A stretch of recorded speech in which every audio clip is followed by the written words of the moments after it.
नमस्कार, स्वागत है आपका सागर श्री कोचिंग क्लासेस में। आज हम पढ़ेंगे एमपी बोर्ड कक्षा 9वीं के विज्ञान का अध्याय 7, जिसका नाम है गति, मोशन। ठीक है, क्या है इस अध्याय का नाम? गति। सबसे पहले हम गति का अर्थ देख लेते हैं। गति क्या होती है? क्या है गति का मतलब? गति का मतलब है किसी वस्तु की स्थिति में समय के साथ होने वाला परिवर्तन। ठीक है, क्या गति का मतलब? क्या है, कोई वस्तु है, यदि समय के साथ उसमें कोई परिवर्तन होता है तो उसे क्या कहते हैं? गति कहते हैं। यानी कि गति का मतलब है किसी वस्तु की स्थिति में समय के साथ होने वाला परिवर्तन।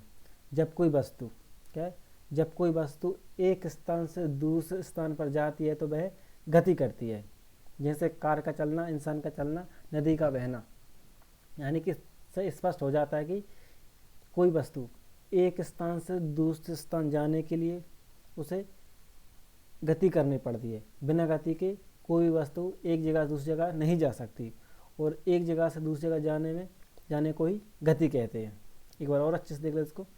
गति का मतलब है किसी वस्तु की स्थिति में समय के साथ होने वाला परिवर्तन।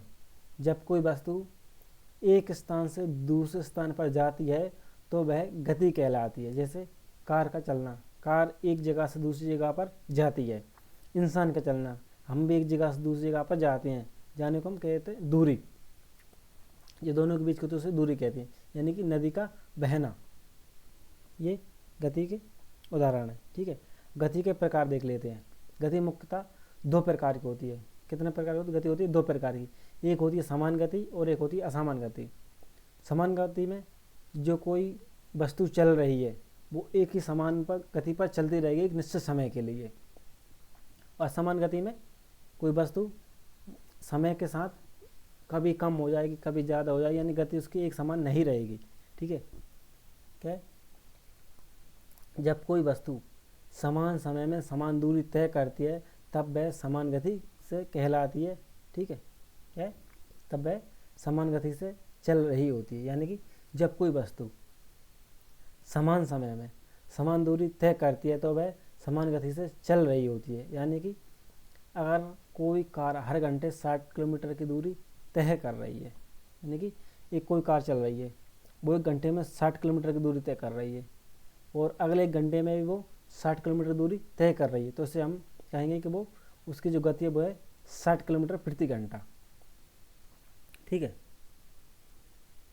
समान समय में यदि मान लो वो तीसरे घंटे में, यानी कि एक तीसरे घंटे में वो 60 किलोमीटर चल रही है, तो इसका मतलब क्या है कि वो 60 किलोमीटर प्रति घंटा की रफ्तार से गति से चल रही है। असमान गति, समान गति, इसका एक और उदाहरण ऐसे भी समझ सकते हैं, जैसे पंखा चलता है, पंखा भी समान गति से चलता है।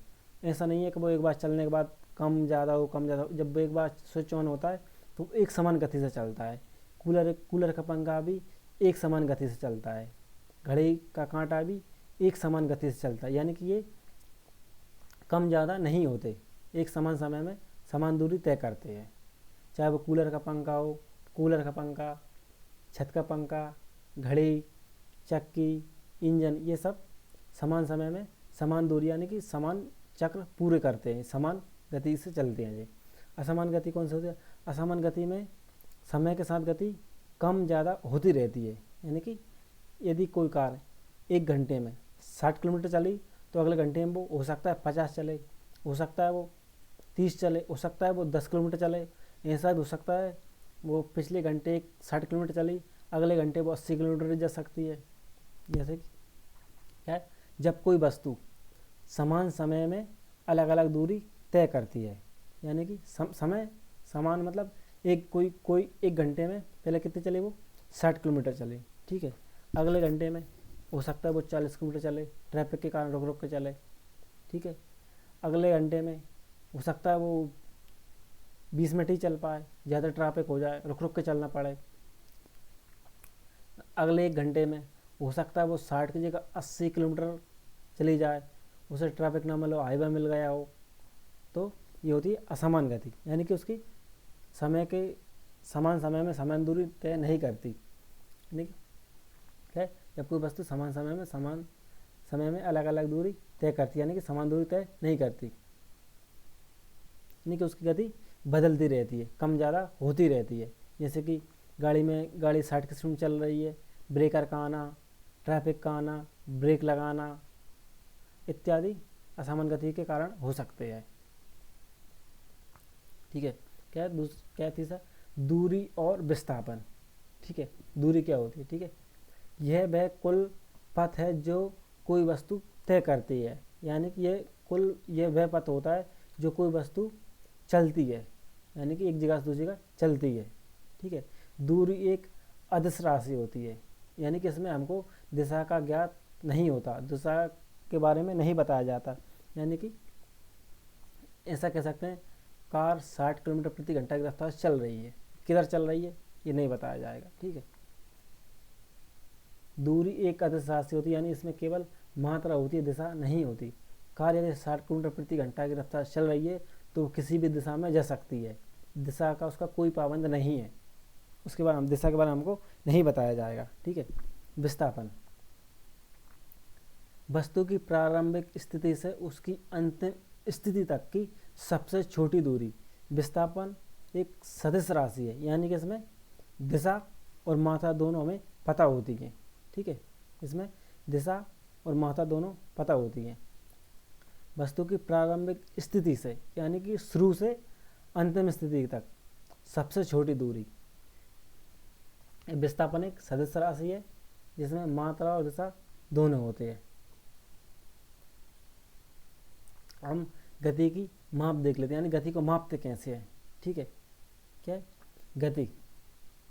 गति कैसे मापेंगे? यदि हमने 60 किलोमीटर एक घंटे में तय की है, कितनी? 60 किलोमीटर एक घंटे में तय की है, तो उसकी गति कितनी हो जाएगी? 60 किलोमीटर प्रति घंटा। यानी हम 60 भाग देंगे तो कितना हो जाएगा? 1। यानी कि एक घंटे में उसने कितनी दूरी तय करी? 60 किलोमीटर। जैसे कि यदि कोई गाड़ी 40 किलोमीटर चली और उसे चलने में कितना लगा? आधा घंटा। ठीक है, तो कितने हो जाएगी? उसकी गति कितनी रहेगी? 80 किलोमीटर प्रति घंटा। ठीक है, यदि कोई वाहन एक घंटे में 100 किलोमीटर चलता है, कितना चलता है? एक घंटे में 100 किलोमीटर, तो उसकी गति कितनी निकलेगी? उसकी गति निकलेगी 100 की स्पीड में वो चली। औसत गति भी ऐसे ही निकाल जाती है, समान ऐसे ही निकाल जाती है। ठीक है, उसकी औसत गति ऐसे ही निकाल जाती है। मान लो कोई वाहन है, हमने उसको शुरू में 20 की स्पीड में चलाया ट्रैफिक के कारण, उससे फिर 40 की स्पीड में चलाया, फिर 70 की में चलाया, फिर 50 की, मतलब उसकी गति बदलती रही। ठीक है, और हम एक घंटे में हमने कितना जो है 40 किलोमीटर तय कर लिया, तो फिर उसकी औसत गति कितनी रहेगी? यदि मान लो वो कभी 60 की हुई, कभी हम उसे 80 पे भी ले गए गाड़ी को, कभी 20 पर भी लाए, और उसने एक घंटे में जो है 60 किलोमीटर तय कर लिया, तो उसकी औसत गति कितनी निकल जाएगी? 60 किलोमीटर। ठीक है, गति का चित्रात्मक निरूपण ये आपको अपनी बुक में मिल जाएगा। ठीक है, जैसे यदि वस्तु समान गति से चल रही है तो ग्राफ पर एक सीधी रेखा होती है, यानी कि ग्राफ सीधी रेखा में जाता है। यदि वस्तु की गति बढ़ रही है तो ग्राफ ऊपर चला, यदि वस्तु की गति कम हो रही है तो ग्राफ नीचे जाएगा।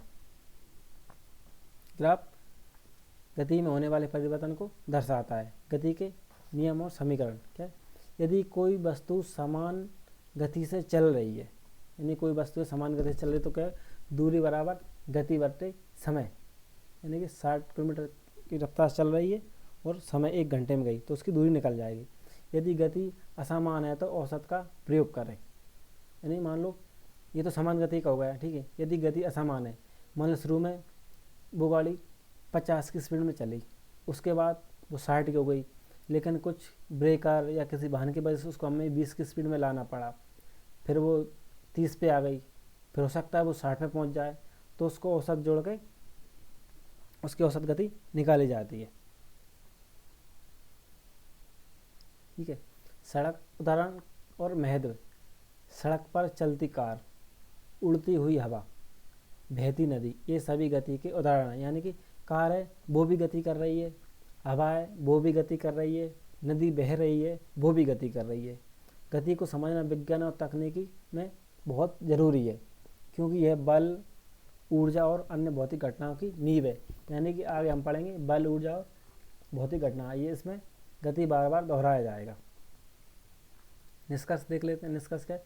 गति वह प्रक्रिया है जिसके द्वारा वस्तुएं अपने स्थान को समय के साथ बदलती हैं। यानी कि कोई वस्तु एक समय पर एक स्थान निश्चित स्थान पर यानी कि ए स्थान पर है, तो एक समय बाद वो स्थान बी स्थान पर पहुंच जाएगी, उसे कहेंगे दूरी।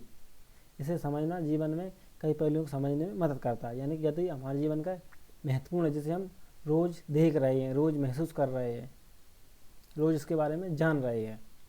वीडियो कैसा लगा कमेंट में ज़रूर बताएं। यदि वीडियो अच्छा लगा लाइक शेयर सब्सक्राइब करें। जिसका PDF चाहिए उसका लिंक डिस्क्रिप्शन में मिल जाएगा, या फिर कमेंट में कहें PDF चाहिए। धन्यवाद।